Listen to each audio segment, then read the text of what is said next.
Viswanathan and sons திரை விமர்சனம்.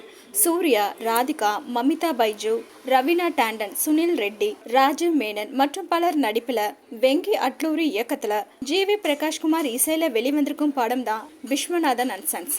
படம் எப்படி இருக்கு வாங்க பார்க்கலாம். அம்மாவின் அரவணைப்பில் வளரும் மிகப்பெரிய தொழிலதிபரான சூர்யா தன் அம்மா ஆசைப்பட்டதற்காக ஒலிம்பிக் போட்டியில் தங்கப்பதக்கம் வென்று கொடுத்தாலும் திருமணம் மட்டும் செய்து கொள்ளக்கூடாது என்பதில் உறுதியாக இருக்கிறார். அவரது மனதை மாற்ற அவரது அம்மா ராதிகா பல்வேறு முயற்சிகள் மேற்கொண்டும் பலன் இல்லாமல் போக தன் குடும்பத்திற்கு வாரிசு இல்லாமலேயே போய்விடுமோ என்று கவலைப்படுகிறார். அம்மாவின் கவலையை தீர்ப்பதற்காக வாடகை தாய் மூலம் சூர்யா குழந்தை பெற்றுக் கொள்கிறார். சூர்யாவின் இந்த நடவடிக்கை அவரது அம்மாவுக்கு அதிர்ச்சி அளித்தாலும் கொஞ்சம் விளையாடவும் குடும்பத்தின் பெயர் சொல்லவும் ஒரு குழந்தை வந்துவிட்டது என்று மகிழ்ச்சியடைகிறார். ஆனால் அந்த மகிழ்ச்சிக்கு முற்றுப்புள்ளி வைக்கும் விதத்தில் குழந்தையின் உயிருக்கு திடீரென்று ஆபத்து ஏற்படுகிறது.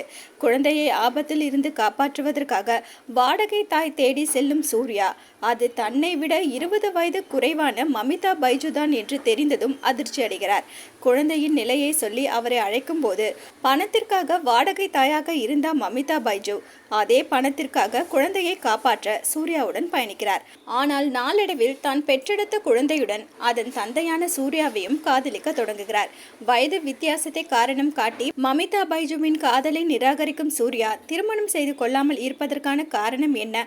அவரை துரத்தி துரத்தி காதலிக்கும் மமிதா பைஜு சூர்யாவின் மனதை மாற்றினாரா என்பதை மேல்தட்டு மக்களின் குடும்ப நாடகமாக சொல்வதே விஸ்வநாதன் அண்ட் சன்ஸ். எந்த கதாபாத்திரமாக இருந்தாலும் அதில் தன்னை எளிதில் பொருத்தி கொள்ளக்கூடிய சூர்யா சஞ்சு விஸ்வநாத் என்ற தொழிலதிபர் கதாபாத்திரத்தில் ஸ்டைலிஷாக வலம் வந்தாலும் எளியவர்களையும் கவரக்கூடிய விதத்தில் நடித்திருக்கிறார். ஹீரோனியாக நடித்திருக்கும் மமிதா பைஜு வயதுக்கு ஏற்ற கதாபாத்திரத்திற்கு ஏற்ற துள்ளல் நடிப்பால் பார்வையாளர்களின் உள்ளங்களை கவர்கிறார். சூர்யாவின் அம்மாவாக நடித்திருக்கும் ராதிகாவின் அனுபவம் வாய்ந்த நடிப்பும் தற்போதைய காலகட்டத்திற்கான மேலோட்டமான நடிப்பும் காட்சிகளை இயல்பாக நகர்த்த உதவியிருக்கிறது. ஒளிப்பதிவாளர் நிமிஷ் ரவி காட்சிகளை பிரம்மாண்டமாக படமாக்கியிருப்பதோடு படம் மிகப்பெரிய பட்ஜெட்டில் தயாரிக்கப்பட்டுள்ளது என்பதை காட்சிக்கு காட்சி நிரூபித்திருக்கிறார். ஜி.வி. பிரகாஷ்குமார் இசையில் பாடல்கள் அனைத்தும் மென்மையாகவும் துள்ளல் ரகமாகவும் இருக்கிறது.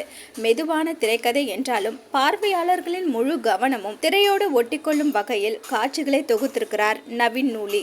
எழுதி இயக்கியிருக்கும் வெங்கி அட்லூரி திருமண உறவை வெறுக்கும் ஒரு ஆண் பார்வையில் கதை சொன்னாலும் அவர்களின் உண்மையான பின்னணியையும் அவர்களது உல்லாச உலகத்தையும் தைரியமாக சொல்லியிருக்கிறார்.